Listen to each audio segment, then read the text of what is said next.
কি দেখে জিভে জল আসছে? তাহলে ঝটপট করে একটা কমেন্ট করে যাবেন। আমার আজকের মেনু তালের পাতা সিদ্ধ পিঠে। এই পিঠে যারা এখনও পর্যন্ত খাননি তারা কিন্তু খুব মিস করেছেন। তাই অবশ্যই পুরো ভিডিওটি দেখুন, তারপর ঝটপট করে একবার বাড়িতে বানিয়ে খান। খেতে খুবই সুন্দর লাগবে, দেখতেও যতটা সুন্দর খেতেও কিন্তু ততটাই সুন্দর। একেবারে নরম তুলতুলে, মুখে দিলেই মিলিয়ে যাবে। এই পিঠে বানানোর জন্য এখানে প্রথমে আমি নিয়ে নিয়েছি বেশ বড় সাইজের কালো তাল। তালের খোসাটা ছাড়িয়ে এর মধ্যে একটু লবণ মাখিয়ে রেখেছি। যদি হাতে সময় থাকে সেক্ষেত্রে কিন্তু আপনারা 1 ঘন্টা রেখে দিতে পারেন। সময় না থাকলে তাড়াতাড়ি করে তালের পাল্পটা বের করে নিতে পারেন। তালের পাল্প বের করার জন্য এখানে আমি এই রকমের একটা গ্রেটার নিয়েছি। আপনারা আপনাদের নিজেদের পছন্দ মতো পদ্ধতিতে পাল্পটা বের করে নেবেন, কিন্তু এরকমভাবে বের করে নিলে বেশ সহজ হয়।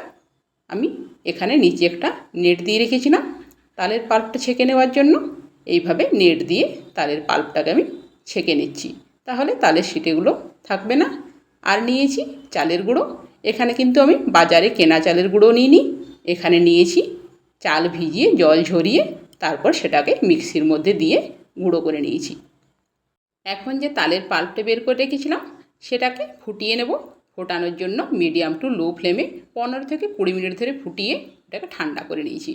আমি বেশ অনেকটা পরিমাণে তালের পাল্প বের করেছিলাম, এতটা আমার লাগবে না, এই জন্য আমি কিছুটা ফ্রিজে রেখে দেবো, অন্য একদিন বানিয়ে খেয়ে নেওয়া যাবে।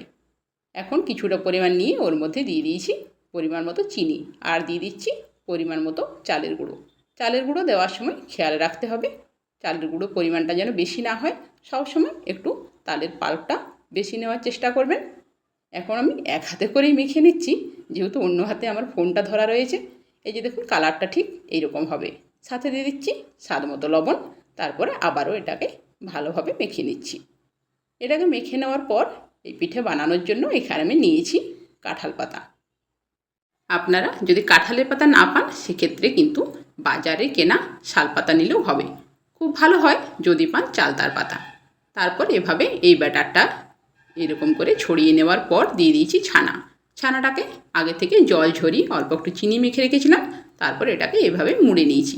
এরকমভাবে মুড়ে নেওয়ার পর এটাকে স্টিম হতে দেবো, সেই জন্য হাঁড়ির মধ্যে নিয়ে নিয়েছি একটা স্ট্যান্ডের উপর একটু জল দিয়ে একটা গোটা পাতা বিছিয়ে তারপর দিয়ে দিয়েছি।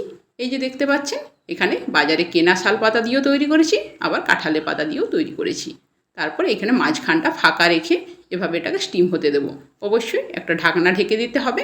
তারপর এটাকে হাই টু মিডিয়াম ফ্লেমে রেখে 15 মিনিট স্টিম করে নিলে হয়ে যাবে। যদি আপনাদের কাছে মোমো মেকার থাকে সেক্ষেত্রে মোমো মেকারে দিয়ে নিলেও কিন্তু হয়ে যাবে। তাহলে তৈরি হয়ে যাবে আজকের এই পাতা সিদ্ধ পিঠে, যেটা কিন্তু খুবই সুন্দর হয়। আবারও ফিরে আসবো। সুস্থ থাকবেন, ভালো থাকবেন।